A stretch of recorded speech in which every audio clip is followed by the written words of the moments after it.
Faith says you have to believe that when you prayed, the miracle was set into motion. You can't wait to see the evidence and then you're going to believe. You have to believe first. You may not see any sign of it, but deep down, you have to know the source of that addiction has been cut off. When you know the roots have been cursed, you'll have a different mindset. Instead of thinking maybe one day it will happen, you'll know it's just a matter of time. God has already spoken it. He's already cut off the source.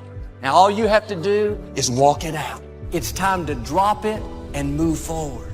You may be a product of your past, but you don't have to be a prisoner of your past. But it's hard to let go of what you've been holding on to for so long, even if it's not working anymore.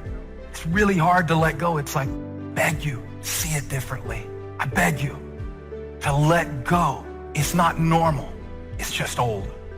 Some of you, you are taking too much time trying to convince people to love you that do not matter. Tolerating and trying to get people engaged that don't matter, that don't care, that are never ever gonna help you get into your destiny. Every single time I hear about an issue, every single time I hear another story of pain, every single time I see a seemingly impossible situation, I smile wryly because I know it is never too late. Kiss that wrong self-image goodbye. Victory starts in your thinking. Abundance, it starts in our mind. You can't think the same way and expect different results. Start embracing who God says you are. Upset because your plans didn't work out.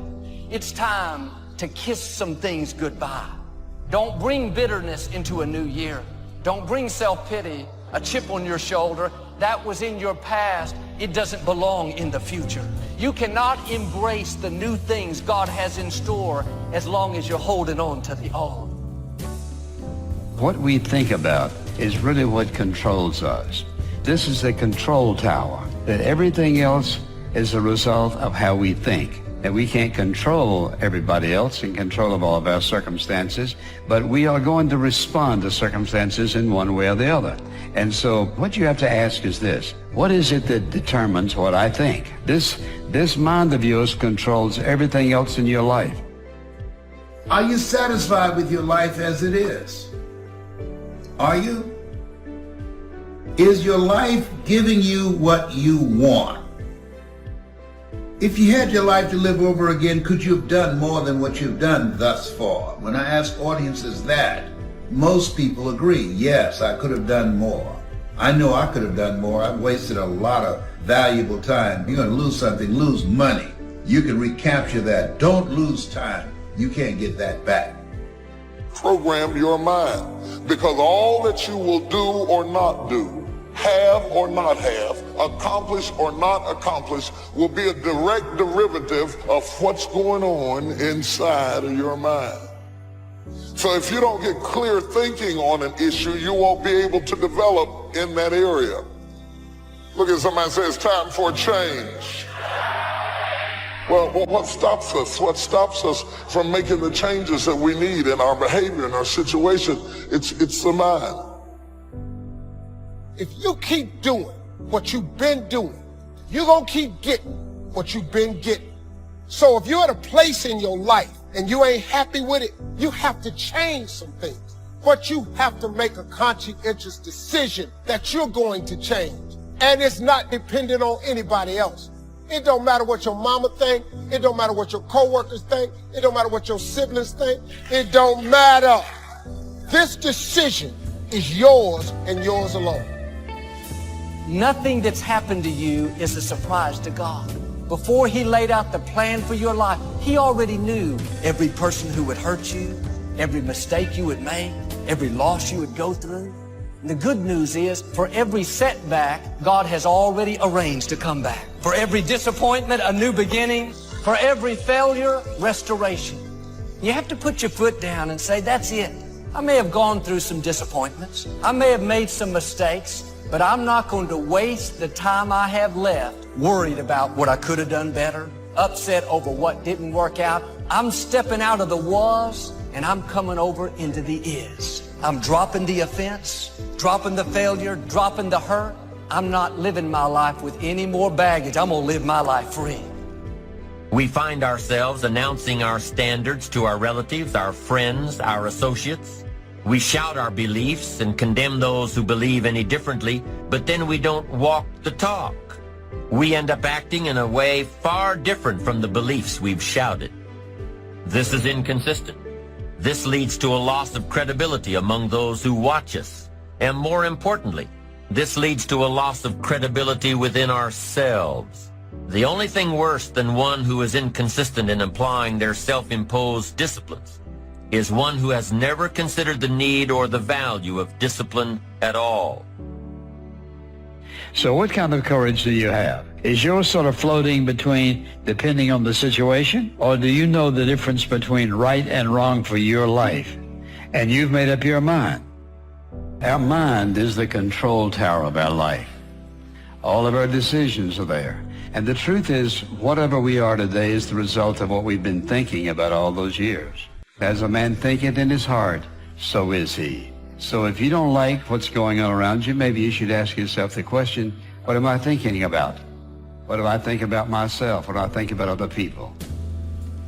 I want to tell you something today. The moment you make up your mind to get up, you can get up. And no devil in hell, no government, no power, no boss, or anything else can hold you. Once you are free in your mind, you are free. See, many things we don't do because of the fact we want people to like us. There's some necessary losses in life. When you decide acting in your best interest, you're going to lose some friends. Everybody's not going to approve of you. There's some people that won't like you. Who do you think you are? You're arrogant. What do you think you can do? You're selfish. Thanks, I got that. Poor thinking habits keeps most people poor.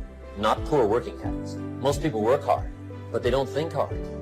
The mind is like a factory, a mental factory. And whatever you think about all day long pours ingredients into this mental factory. And that's what builds the economic, social, financial fabric of your life. As you think, so you become. But I think being grateful probably is number one. If you've got a job, you got to be grateful. Say, this is the greatest job in the world. Even if it's a transitional job getting you where you want to go, you got to be grateful. You don't have to love your job or be passionate about your job. Just passionate about staying steady, working hard, learning skills, doing this job so well that the next one will be even better, and taking such good care of this opportunity, another one will present itself. What's next for me? After all of this, I don't think that things just happen. I believe that they happen just. We have a mindset. We don't want to be the same coming out of this. That you want some radical change. That this could be a major defining moment for you. A day that turns your life around. If you have an extreme desire to wish to be successful, so you can accomplish all you wish to accomplish, be as generous as you'd like to be as strong as you'd like to be. And I think if you say you have to find your passion, people find that a little bit confusing. Where would I find it? And what could I be passionate about?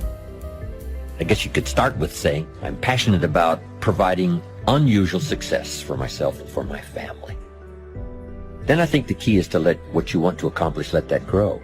Where at first this is as far as you can see, but if you'll do that, you can say, wow, maybe I could multiply by 2, by 3, and expand my vision, accomplish a lot more. Ladies and gentlemen, it's hard. There are people who have seen their retirements taken away from them by the corporations that they work for. They were within 2 or 3 years of retiring, and they had it taken from them. The number one entrepreneurs in this country now are senior citizens. The number one employer, number 2, McDonald's and Walmart. And there's nothing wrong with those jobs. I guarantee you those people did not have a plan to end up living their lives at the end of life with those types of jobs. And they didn't have a plan like you have, and while you're investing in yourself, not to. And it's hard. There are people making choices between purchasing prescription drugs or paying for gas or a mortgage note. It's hard when you're working on a job for 20 years, 30 years, give them some good years, and then they come in and tell you, we've downsized. In other words, you're fired. And then you have to start all over again. How many of you know it's hard? Raise your hands, please. It's hard. And it's not fair. One of the things I like about T. Harvey is he talks about work and investing in yourself. It's not fair when people are going up against that kind of stuff to tell them just think positive and be enthusiastic and everything will work out all right. Ain't that kind of party. It's hard. Life will put some knots on your head. I bought my first home for my mother. I was rushing, didn't know what I was doing, and I bought a home that had a lien against it. And they called me, Mr. Brown, yes, there's a lien against your property. We need $55,000 if you're going to stay there. Wait a minute, sir. I just bought this home. The guy told me there were no liens against it. I'm not the one that owe you the money. You should have checked that out, Mr. Brown. Come on. I called my attorney. We followed up. Yes, Les, there's a lien against the property. But he told me there were no liens. He lied, obviously. Oh, my God. He told me he wanted to help me because he admired the fact that I was buying this home for my mother and that he was adopted, and he identified with me. Les, he suckered you. He played you, man. So what? Well, would they take payment arrangements? What about $5,000 a month? They want all the money, Les. They want all the money, or you're going to have to get out. The house is going up for sheriff's sale. Do you have it? No, I don't have it. Can they give me some time? Tell them to give me 3 months, please. Give me 3 months. My mother's in her 70s, man. She has a bad heart. Don't do this to me. This is my dream. Don't do this, man. Please, let me talk to them. Les, I'm talking to their attorney. They don't want to talk to you. I've got to talk to their attorneys. Do you have the money? No. Will they give me 3 months? No. What about 2 months? No, Les. They want the money in 7 days. Oh, my God. Let me call you back. I'm not sure. And I walked the floors thinking, God, how could this happen to me? I got to figure this out. I got to figure this out. And it seemed like the days are just ticking off. Thursday, I had to call them and let them know. They called me, Les, do you have the money? No, I don't. Friday, you have to leave. The sheriff will be there. You're going to have to leave, Les. They're going to take my house. What about my down payment? You lost it, Les. You lost it. Okay. I got to go. Yes. I prayed, Lord, please, if you show me that you're real, if you're really real, you think Paul worked for you, you haven't seen anything. Don't let me lose this house and watch what I'll do for you. I was trying to cut a deal. Have you ever tried to cut a deal? It's amazing how spiritual you get when you get in trouble. You know what I mean? When I was diagnosed with prostate cancer, I was going to bed with the Bible and the Holy Quran and Science of Mind and Joel Goldsmith, everything I could find. I was praying to Jesus, Yahweh, Melchizedek, everybody. I was calling on everybody. It's amazing. And here I was walking the floor, 3 o'clock in the morning, and I had to go and wake my mother up. I got on my knees and I said, Mama, I need you to wake up. She said, what's wrong, Leslie? I can hear you walking back and forth. I'm not asleep, son. I said, there's something I need to tell you. She said, your eyes are red. Why are your eyes red? Because I feel so stupid now. Why? We got to move tomorrow. Why, Leslie? There's a lien against the property and they want $55,000 and I don't have it. And we're going to be set out tomorrow. We have to go back to Liberty City. So she said, it's okay. I don't like this house anyhow. I said, why? She said, because of my arthritic knees, it hurts my knees when I go up the steps. I said, and why didn't you tell me? Because you were so happy. I just said it because you were happy. I'll live in a shack with you, boy. I love you. It's not the house. I love you. I love all my children. I said, thank you, Mama. Thank you.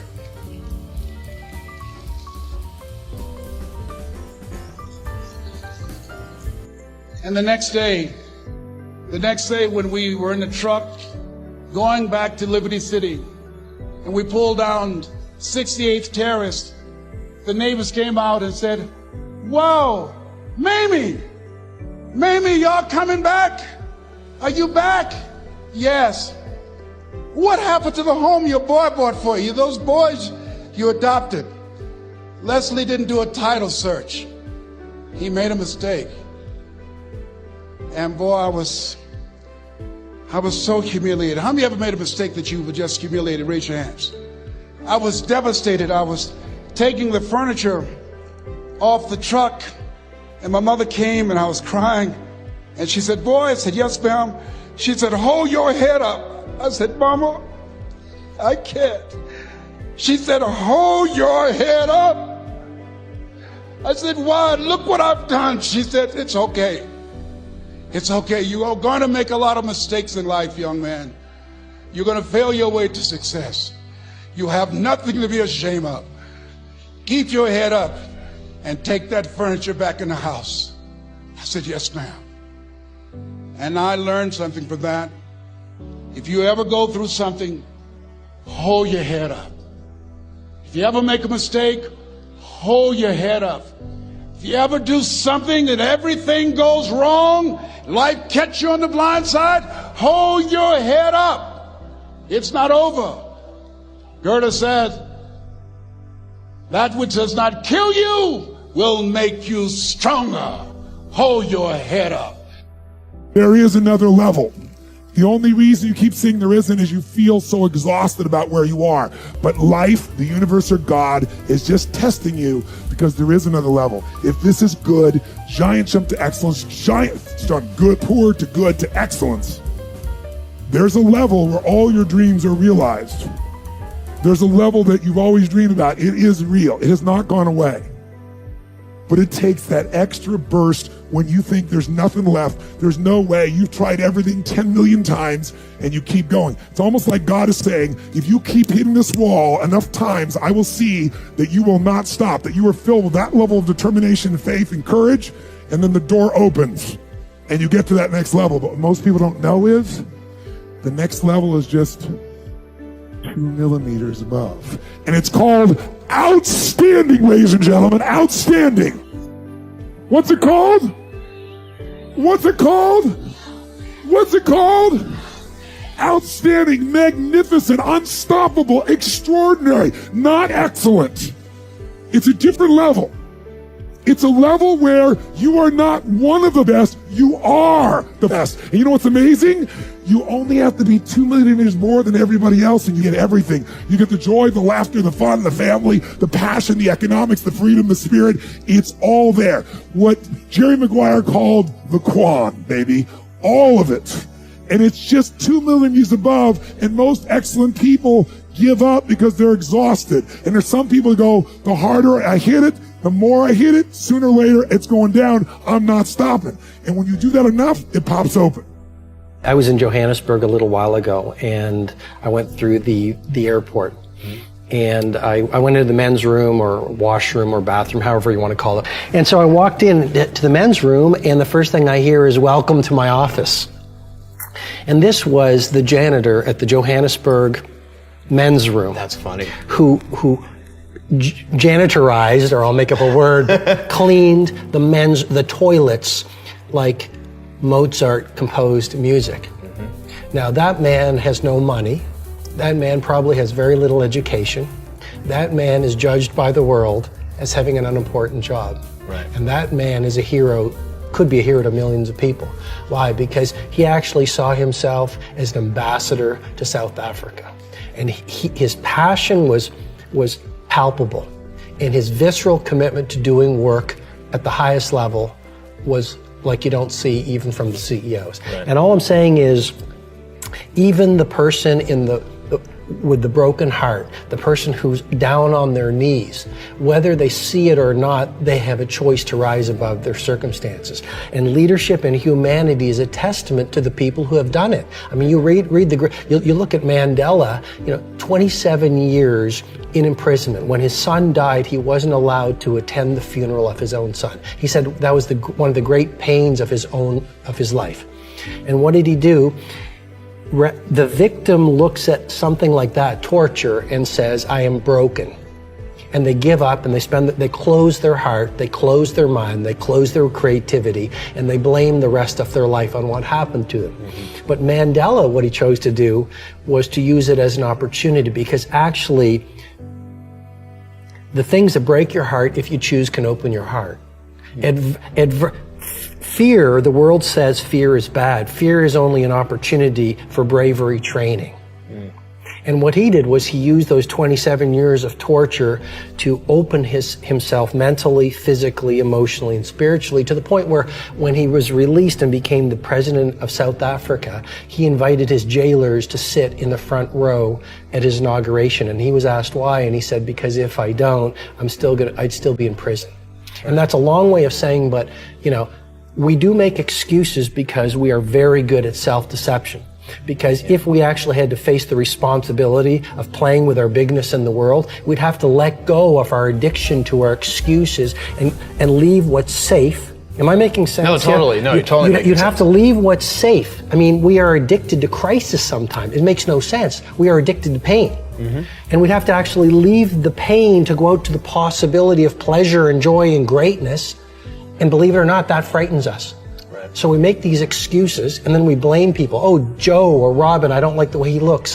He speaks differently. But subconsciously, as you're suggesting, those are just our protective mechanisms to avoid owning the responsibility of our brilliance.